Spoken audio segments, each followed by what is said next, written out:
Today, in this explainer, we are unpacking the absolute blockbuster that was Palantir's August 2026 earnings report. Now, as an investor, you have probably felt the whiplash on this one. The debate is fierce. Is Palantir cementing itself as the foundational AI operating system of our modern economy, or is this valuation just completely divorced from reality? Let's look under the hood and find out. Here is our roadmap for today. We'll cover the Palantir business model, break down those massive August earnings, look at the AI bull case, hit the valuation reality check, forecast some 2027 scenarios, and finish with a quick disclaimer. Kicking things off with Section 1, the Palantir business model and how they're powering this AI era. So at its core, Palantir is an enterprise software company. They make their money mainly through SaaS, software as a service, subscriptions, blended with some heavy-duty professional services. But what's really fascinating lately is how aggressively they've shifted to this try-before-you-buy AI bootcamp model. Honestly, as an investor, I absolutely love this. Instead of a grueling multi-month enterprise sales pitch, they literally invite clients to build functional AI use cases in a matter of days. It's a total game changer. It slashes their customer acquisition costs and rapidly accelerates how fast they flip those pilots into massive enterprise-wide licenses. And they operate this really powerful dual-engine growth model. On one side, you have the government sector, powered by their Gotham platform. We're talking high-stakes, long-term contracts with defense and intelligence agencies, contracts that are extremely sticky. On the other side, you've got the commercial sector, driven by Foundry and their newer artificial intelligence platform, or AIP. This is their hyper-growth engine right now, targeting global enterprises in everything from manufacturing to healthcare. Now, here's where Palantir really separates itself from those basic dime-a-dozen AI wrappers out there. They merge machine learning directly into predictive analytics. With 28% of their focus on predictive analytics and 21% on machine learning integration, the platform acts as this ultra-secure engine for massive, historically siloed enterprise databases. It actually lets users securely slice and dice all that information in countless ways to make high-level decisions. The secret sauce here, and arguably their biggest competitive advantage, is the ontology. When a company adopts Palantir, they build out this ontology, which is basically a digital twin of their entire operation. It logically maps the real-world relationships between all their assets, employees, and data points. Think of it like a central nervous system for a massive corporation. And the kicker? Once it's installed, it is practically impossible for a company to rip it out. Which brings us to Palantir's formidable economic moat. It essentially rests on three distinct pillars. First, those sky-high switching costs I just mentioned. Because the ontology completely rewires a company's internal logic, replacing Palantir becomes incredibly costly and risky. Analysts call this identity lock-in. Second, you've got their extensive intellectual property, boasting over 3,400 patents globally that protect their machine learning and data integration tech. And third, unparalleled government security clearances. I mean, just look at their massive 10-year, $10 billion US Army framework and their Maven System of Record designation. You just can't easily replicate that level of trust. All right, moving to Section 2, let's look at those August 2026 earnings, because wow, they absolutely crushed the estimates. Palantir didn't just edge out Wall Street's expectations in Q2 2026, they comprehensively smashed them across every major metric. They delivered an adjusted earnings per share of 41 cents, blowing past the 34-cent estimate, and they pushed their adjusted operating margin to a totally staggering 62%. But the absolute standout number, $1.935 billion in total revenue. That marks a massive 93% year-over-year growth rate. Look, for a software company of this scale, hitting near triple-digit growth while actually maintaining GAAP profitability, that is essentially finding a unicorn in the enterprise software world. It's incredibly rare. And the real catalyst for this accelerating growth is the US commercial sector. It just exploded by an astonishing 149%. This is the hard proof investors were looking for, that those AI bootcamps are successfully converting early interest into massive contracted revenue.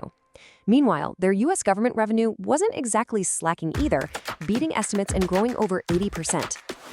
Section 3. Let's dig into the AI bull case and what we call the agentic economy. The entire core of the bull thesis revolves around what CEO Alex Karp calls commodity cognition. See, as large language models from companies like OpenAI or Google get better and essentially become commodities, enterprise demand shifts.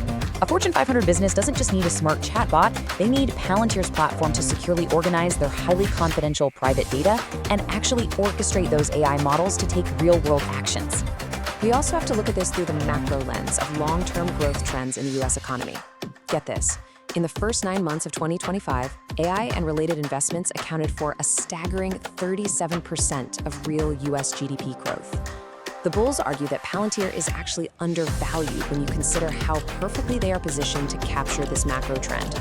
By optimizing supply chains and aggressively automating enterprise efficiency, they're stepping up as the foundational operating system for a massive economic expansion. If AI is driving the economy, Palantir wants to be the engine room. But, and this is a big but, we need to balance the hype. Section 4, the valuation reality check.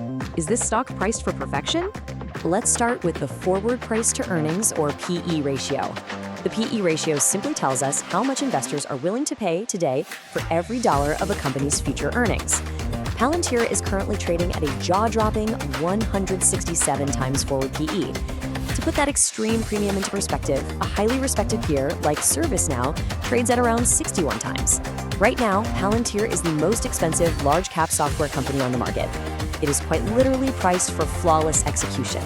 Now, the bulls will immediately fire back, yeah, but Palantir is growing way faster than those guys. And they're right, but this is exactly where we must bring in the PEG ratio.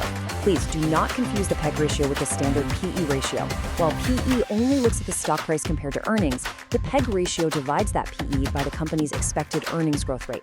Generally speaking, a PEG ratio of 1.0 is considered fair value. By factoring in that rapid growth rate, the PEG gives us a much more complete multidimensional picture of the valuation. It shows us exactly what premium we are paying for every single unit of future growth. So let's apply it. When you look at Datadog, they're trading at a 53 to 56 PE with a solid 29% growth rate, which brings their PEG down to a much more digestible, attractive level for investors. But Palantir, even with its phenomenal 93% Q2 growth, it still commands a PEG ratio that is heavily inflated. What does this mean? It means absolute flawless execution is mandatory. If Palantir misses a single quarter's forward guidance, or if that growth drops from 93% to even 75%, the multiple compression on this stock will be incredibly violent. The valuation leaves virtually zero margin for error. Furthermore, it's not all sunshine. Palantir is navigating some very real problems right now in 2026 that we need to unpack. First off, there's notable weakness in their international commercial markets. The US is booming, sure, but European expansion is sluggish, likely choked by stricter data privacy regulations and a much slower enterprise adoption curve over there. Second, the hyperscaler AI commoditization risk is real.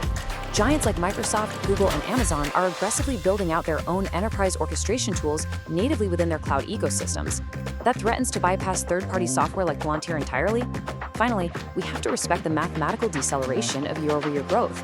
Look, it's relatively easy to double your revenue from 100 million to 200 million. But as Palantir's revenue base balloons into the multi-billions, the sheer law of large numbers dictates that sustaining 70, 80, or 90% growth becomes mathematically excruciating. So, with all that in mind, what happens next?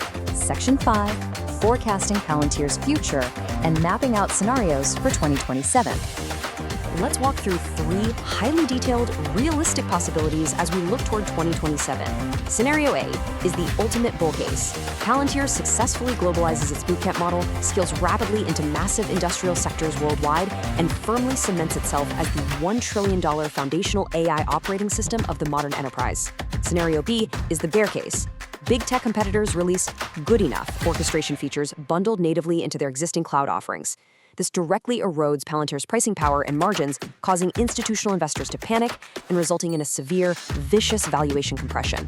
And then there's Scenario C, the math reality check. This is where it gets scary for new investors. Let's say Palantir executes perfectly, but their multiple naturally shrinks to a more standard 40x PE as they mature as a company. In that scenario, Palantir literally has to double its earnings in 2026, double them again in 2027, and double them again in 2028, just to keep the stock price exactly where it is today. When you buy in at these current prices, you are paying for years of massive growth up front. All right, before we wrap up, Section 6, a quick educational investment disclaimer. Please remember that this explainer is strictly for educational purposes. It is absolutely not financial or investment advice. Investing in high-growth, highly valued stocks like Palantir carries significant risk, and everyone should do their own independent research and consult a professional before making any moves with their own money.